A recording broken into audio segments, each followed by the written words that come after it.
A train of thought earlier. The vocabulary equations. They're single variables, alphabetic, that are strung together to create. And I have a hard time talking on the video. I forget what I'm saying. They're strung together and they're called vocabulary equations. And then those strung together create symbolic algorithms, which create conceptual algorithms.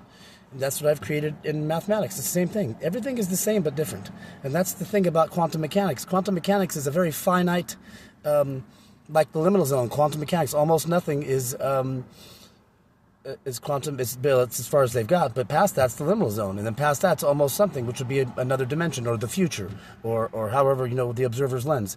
Or the position on which XY axis you're looking at. Does that make sense? Probably not, but if that's okay.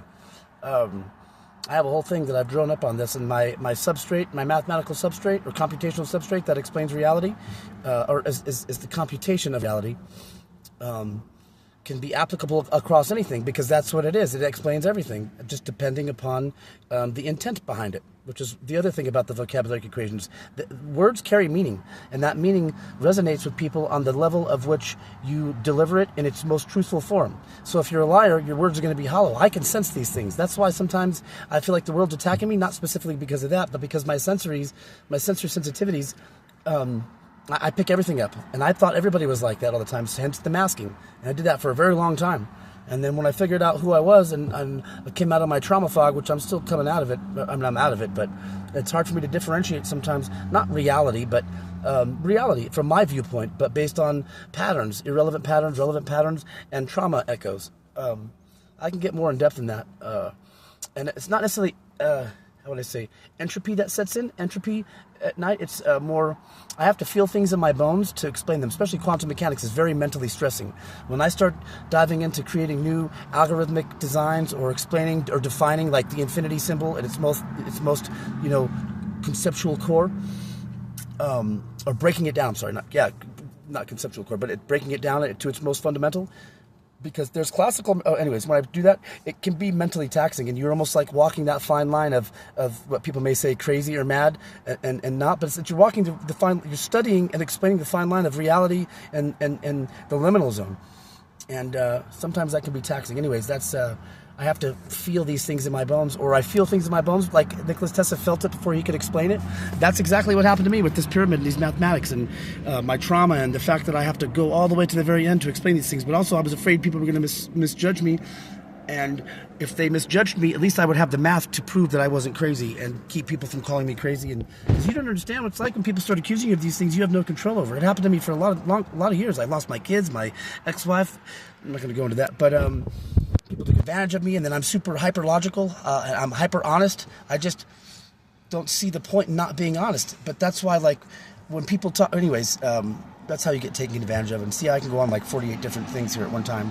And it's not that I have racing thoughts. I just have 7 different things, layers, or different dimensions on which I'm thinking, or the dimension thing people can take the wrong way. Several different threads. I think it's several different threads, maybe 5, 6, 7 threads consciously, and unconsciously I've probably got 30 or 40 going on. And I can reference those back and forth. I can walk through my mind on big pictures, big things, and then to translate from a symbolic conception to my LLM, which is my vocabulary, is not that easy sometimes because I think in concepts or big systems, which is why the lower level stuff, and I'm not saying anything bad about anybody, I say lower level stuff because it actually be the higher level stuff I miss, So like so I learned this other stuff makes sense to me, or I'm easily taken advantage of. While I can sense when people are lying, sometimes I'm so logical and honest and empathy, and I believe in people so much I don't catch on to it right away. So I am easily taken advantage of. And a lot of I've lost everything: my kids, my ex-wife, my girlfriend, or the woman that I fell in love with, because I was honest, or because other people took advantage of me or manipulated my situation, or what have you. I'm not blaming anything on anybody. I have my own choice, but that's just how I operate. I think very differently than everybody, but it's weird to be like this because you think everybody thinks like you because we all look like human beings. Like I look at people's heads, I'm like, it can't be that much different in there. And it's not that it is, it's just that finite difference. And that was what I was explaining before about the quantum mechanics. Quantum mechanics is the explanation of a very finite difference between almost something and almost nothing. which can be everywhere. That's the difference between, you and I, or fractaling, and also ties into fractal mathematics. You mirror in, mirror out, self-similar, and that's nature, like a snowflake or a leaf. You mirror into it. It's the same but different, just like people. We're the same but different. It's all interconnected, and that's what I'm good at, systems thinking, the polymathic neurodivergence. I can connect big systems across multiple complex fields, and it's easy for me.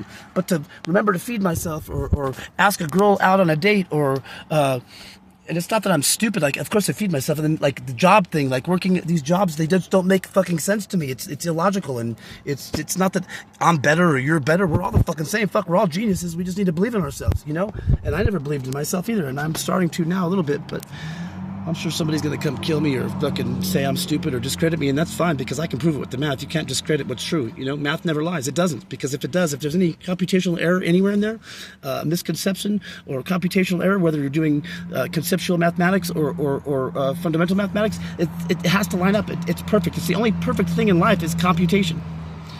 So I know I'm all over the board sometimes, but yeah, you get the gist. And it's hotter than hell in here, so. But there's my dog too, somewhere. Right there, he's pissed. But anyways, thanks for listening. If you're listening, probably no one listens, and that's okay. But I hope you don't listen, actually, because I don't even like listening to myself.